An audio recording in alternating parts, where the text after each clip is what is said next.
Salam dunia satu keluarga. Perkenalkan, nama saya Vanesku. Perkenalkan, nama saya Jus Adrian. Kami sebagai perwakilan dari Sekolah Maitri Amira Batam yang mengikuti lomba peneliti pilihan 2025 dengan judul Membaca Pemikiran Timothy Ronald dari Sudut Pandang Vokal Theory.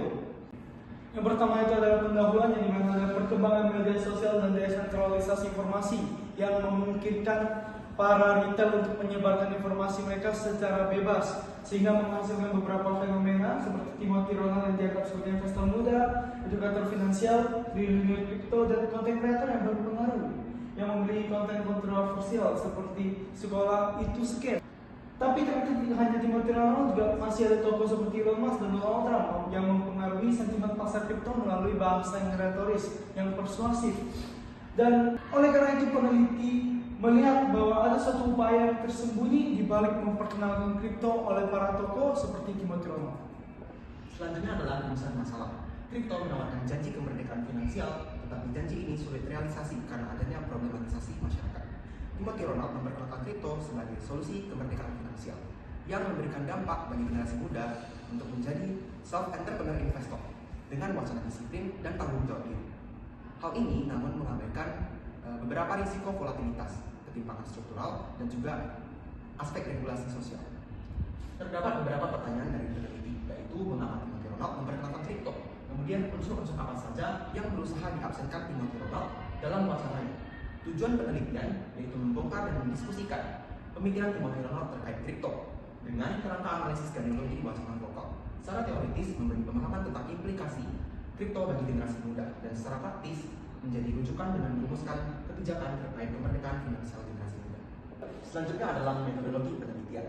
Peneliti menggunakan pendekatan analisis konten kualitatif dengan alasan pemenuhan untuk menafsirkan makna dari konten Timothy Ronald, khususnya kritik terhadap kebijakan moneter, aset investasi yang dianggap bukan fleksibel, kemudian pembatasan kebebasan berpikir dalam masyarakat modern, dan hal-hal yang disembunyikan di balik narasi revolusi digital dan kripto. Data diambil dari transkrip video, deskripsi, dan juga interaksi dari audiens di media digital. Analisis ini membantu generasi untuk mengurai bagaimana wacana diproduksi, direproduksi, dan disebarkan lewat media digital.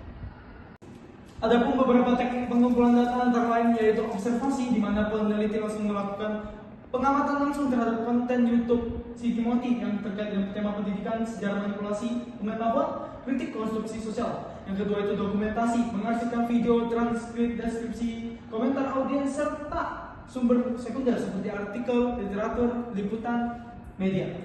Lalu ada teknik analisis data yang terdiri dari beberapa antara lain identifikasi wacana, penelusuran asal-usul latar belakang memungkinkan wacana nanti muncul, analisis relasi kuasa pengetahuan, identifikasi unsur yang absen atau disembunyikan, analisis praktek diskursif, strategi retorika Timothy, implikasi sosialnya.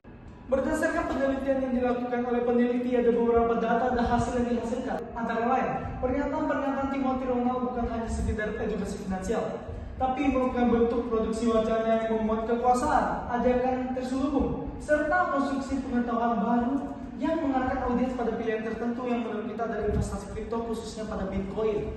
Lalu, Timothy mencoba untuk menormalisasikan pandangan bahwa fiat dan semua instrumen kecuali kripto itu adalah jebakan, adalah scam. Ronald membuat sebuah mimpi yang diisikan seolah-olah hanya kripto yang bisa membuat orang kaya. Hanya dengarkan Timothy baru bisa menuju ke kesuksesan.